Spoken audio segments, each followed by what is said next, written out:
Unlock hyperfast insights from your temporal data by mastering date-wise storage in Redis.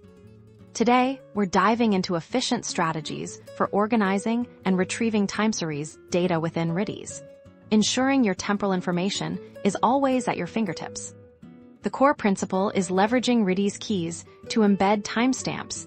Think of each piece of data as having a label that includes when it occurred. This allows us to group data by specific days, hours, or even milliseconds.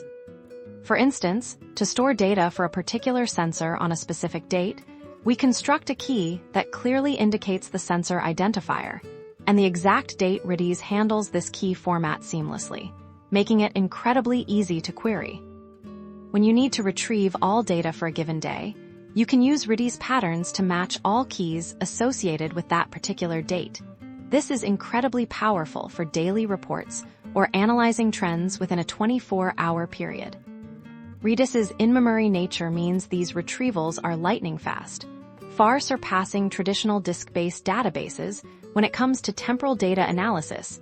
This speed unlocks faster decision-making and more dynamic applications. Furthermore, we can utilize Redis data structures like sorted sets to maintain the chronological order of data points within a given timeframe, ensuring your time series is always perfectly sequenced. By thoughtfully structuring your Redis keys and employing appropriate data structures, you can transform your raw temporal information into actionable insights with unparalleled speed and efficiency.